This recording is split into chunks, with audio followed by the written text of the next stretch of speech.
Welcome to Mind Matters, and thank you for joining Dan Ploger and myself, John Krotek.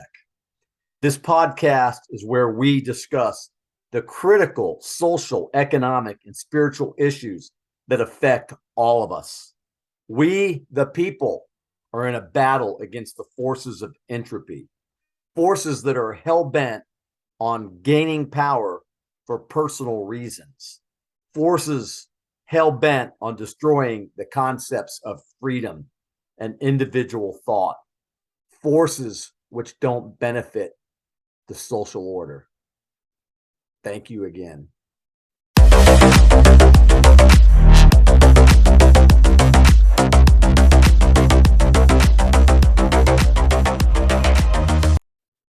Hey, Dan, how's it going, buddy? Hey, John, good to hear you again. Man, we have got a great subject today called education in debt, like the federal government gifts that just keep on coming. This administration is like a boatload, a battleship full of drunken sailors. They're spending money left and right. And you know what? Money's finite. It's not like God just creates it and it falls like pennies from heaven. Come on, man. What's going on? This is crazy. What's up with this, Dan? Well, I don't know. The president does not have the authority to discharge debt. And that wasn't granted to the president by the Constitution, so this will be overruled anyway. But it's a pandering gift. It's a gift to all those people who's foolishly spent the ridiculous amounts of money, $60,000, $80,000 a year, to go to a university that taught them gender studies and rainbow coalition. It's absolute nonsense. And what you just raised a great point, Dan, about the cost of education. And you know what? I'm not sure if this is out there in the national discussion, but the mismanagement of running these schools by the echelons of higher education leadership, the education is outrageous, but there's a reason for that too, because they don't know how to run a business. And education is a business. Yes. Am I correct? Yes, that you are looking at a bunch of socialist executives trying to run a capitalist organization, and it's destined for failure because their ideological beliefs are at conflict with the realities of capitalism. So, well, there you have it. It's kind of like my brain. I'm going to pull the pin on my brain and get some critical thinking going. And this is just insanity. I saw a comment in the social media platform just the other day. One of the guys that was commenting on something that I put out there, he goes, "Well, what do we do?" He goes, "It's quite obvious that there's a global push for socialism these days, and the United States of America is the last defense." Was he correct in his observation? I don't know. It's been tried everywhere and failed everywhere. The United States is probably the only place where it hasn't been tried and failed. That makes us a likely target, perhaps. Yeah, I think, there's now with the as we've gone year after year after year with technological advancements in communication and social media platforms, the messaging now can reach more people quicker than it ever has before. And I know that you're working on the theory of information, and I know that in your discoveries that you have found that a good portion of what we read these days is outright propaganda, or it's somebody else's narrative with an agenda, or it's just an opinion with no fact supporting it. Is that kind of where you're going? Yeah, this was really a surprise to me, John. I looked at what is the spectrum of information and what is the purpose of information. And the purpose of information, interestingly enough, it only applies to living things. Non-living things have absolutely no use for information whatsoever. But the entire spectrum, which begins at the top, say, with objective reality, and then follows down to the scientific method and then on down to rumor and hearsay and misinformation and outright propaganda. I was absolutely shocked at how much of the information we are receiving, when I looked at it this way, how much of it was really bad intentioned. We are being flooded with really, really bad knowledge. And according to the theories that I've been working on, is that misinformation will eventually die from Darwinian devolution.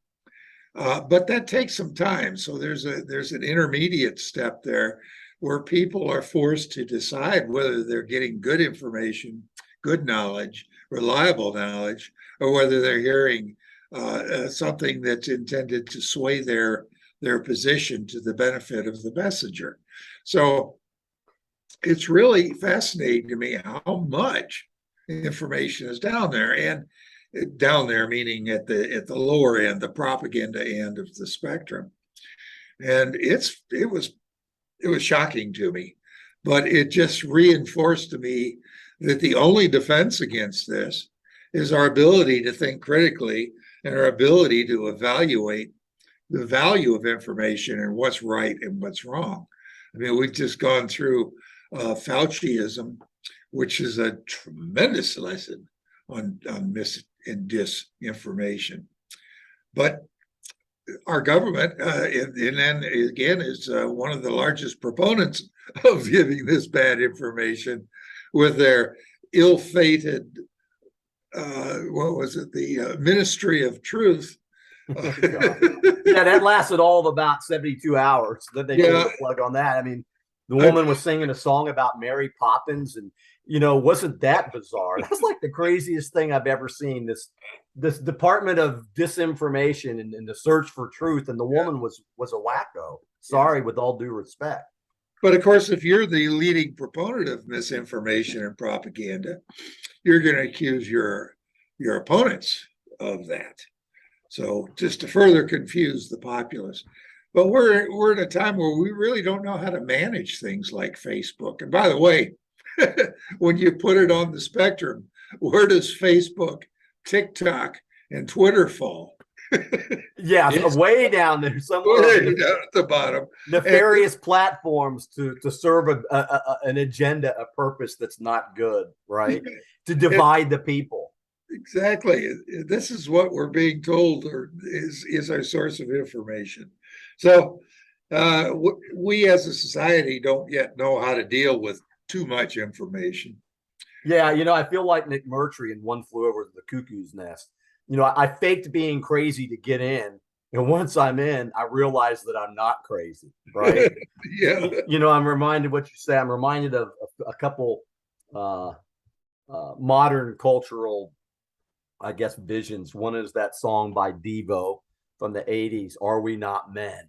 But we're being de-evolutionized to become guys that don't have courage, guys that don't reject utter nonsense propaganda. And so I would challenge men, are we not men? Do we not have the courage to confront and to reject this, for all intents and purposes, BS? And then the other one would be, John Lennon sang a song about the truth, right? Whether you like him or not.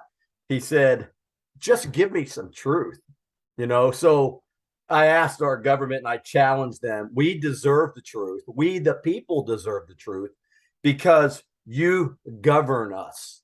And if you don't give those who you govern the truth, then you are part of the problem. I can't see it any other way. Yeah, I think that's accurate. Interesting thought. Yeah. But who is the arbiter of truth? I think that's a good question, But I know one truth: you can't keep piling on more and more and more and more and more debt, trillions of dollars. Like I said at the outset, it just falls like pennies from heaven. Sooner or later, you just got to say no.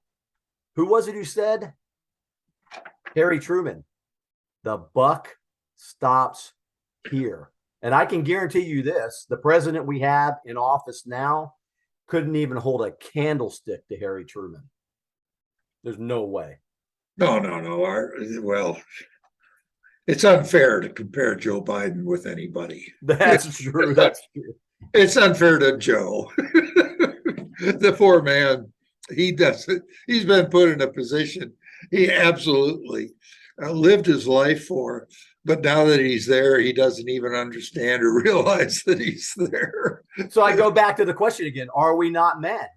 Yeah. You know, my dad suffered from dementia in the last couple of years of his life. And, you know, he, I know the symptoms. Everybody that's been around dementia or diminished cognitive behaviors knows that this president is clearly in a serious state of decline.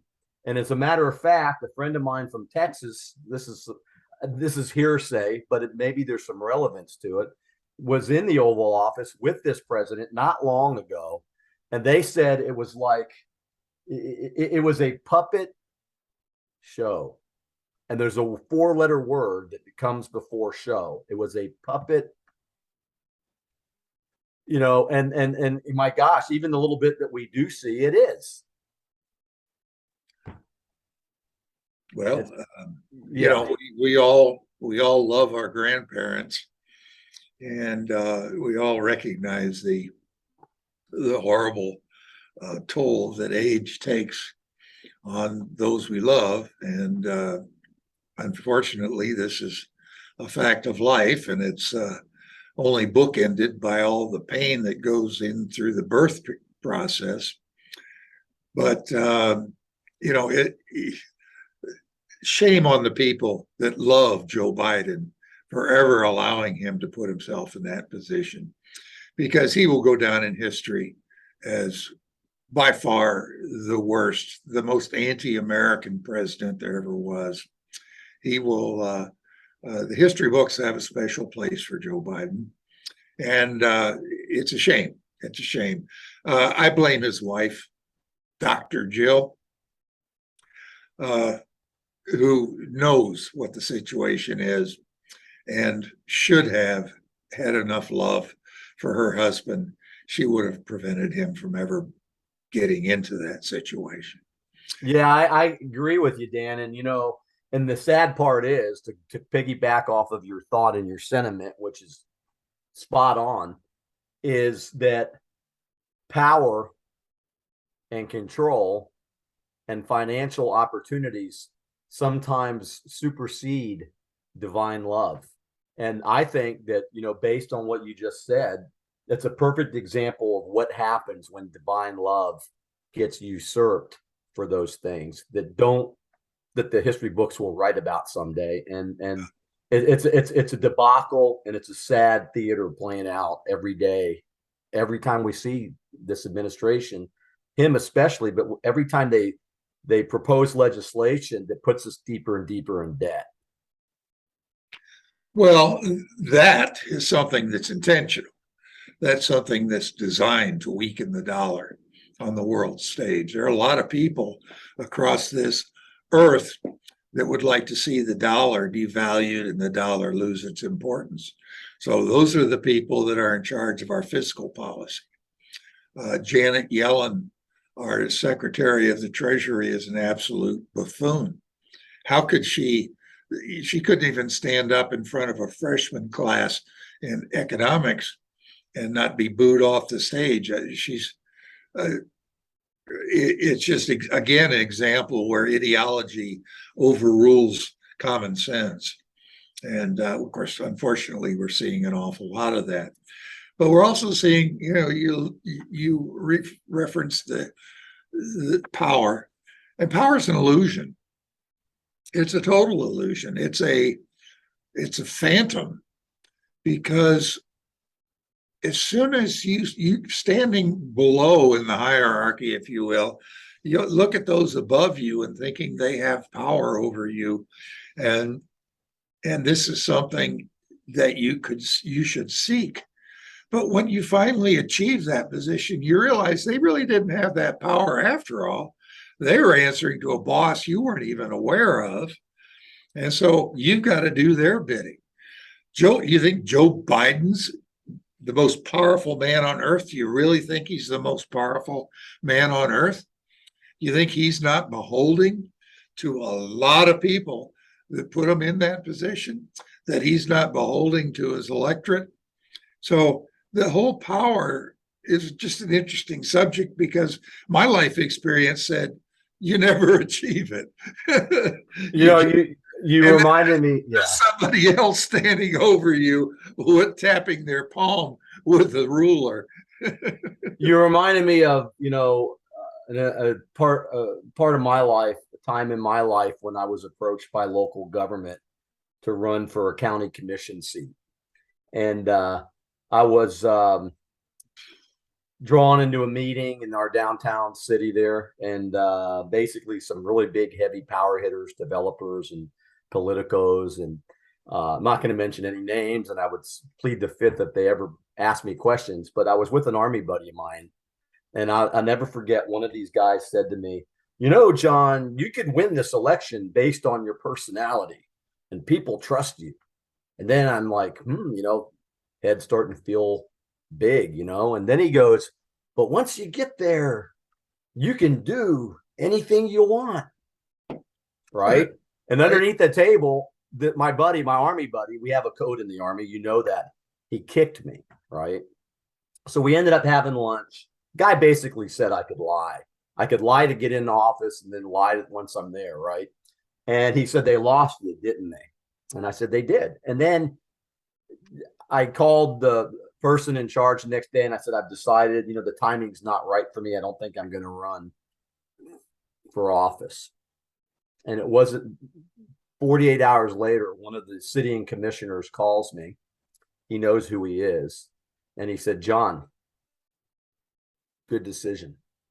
He says, I can assure you, had you run for office and had those people supported you, you would have been beholden to them less than 30 days into your tenure.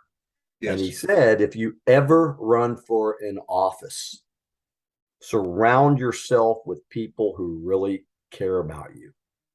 And I never forgot that. And then the opportunity came up a few years later, and by that time, it really was about the timing, and it didn't work. But you're right, Dan.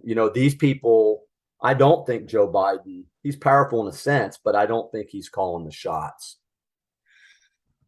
He's called the most powerful man on earth because he could, at his will, could unleash an atomic bomb on Moscow.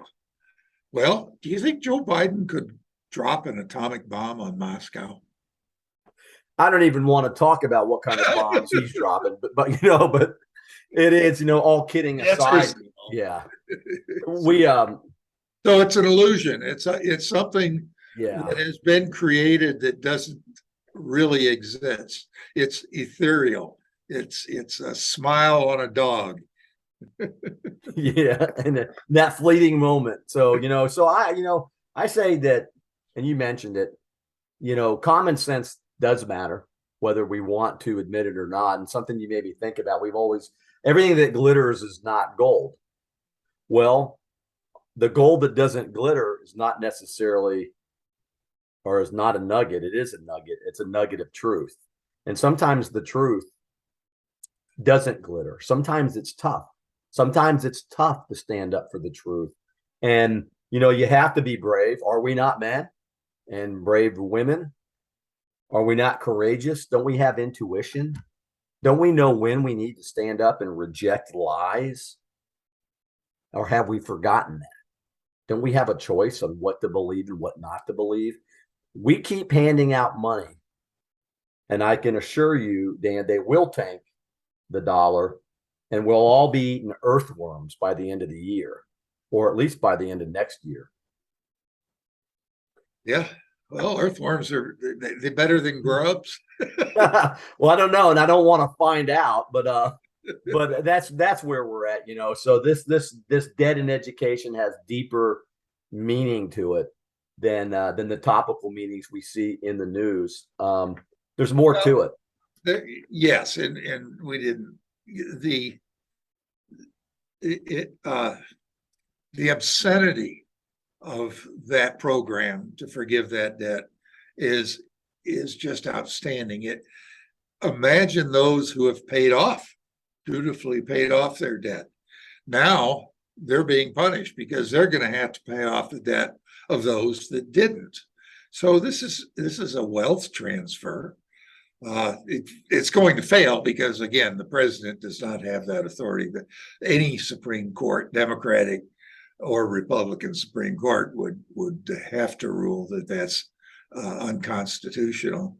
So it's a cynical form of patronizing to a particular group, the educated suburban children who have been thrust into the workforce, ill prepared by those they paid money to prepare them. Yeah, that's a great way of putting it. And that's deep. That takes critical thinking and logic and reason to figure out what you just said, because that's exactly what's going on. And along with a few other things that we know, all coupled together, doesn't paint a pretty picture. Sure, a box full of money looks great when you get it, but if there's a price tag attached to it where that money is actually going to evaporate very quickly, then you can keep your money. Let the hardworking Americans keep their money. And those people that are ill prepared, get out there and work. Find a job. There's lots of jobs available, and learn what it's like to be responsible.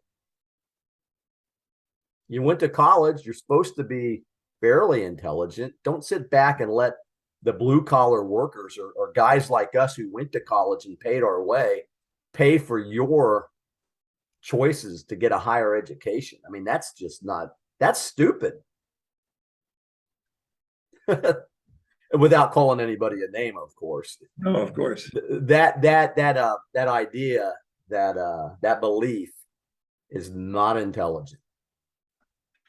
Well, if you were to ask somebody, can you name some different types of power?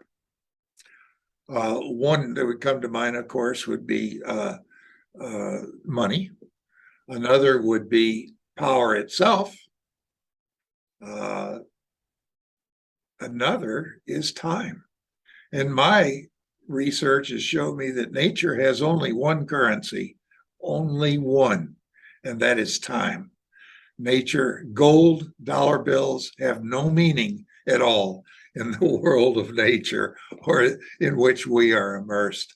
So anytime someone tries to give you power in the form of money or in the form of position, be skeptical. There you go. Nobody gives away power. People barter power and trade power. Nobody gives it away. Well, there you go. Straight from the mouth of my good friend Dan Ploger here on Mind Matters. Do what you think is right. Mick Jagger had it right. Time is on our side.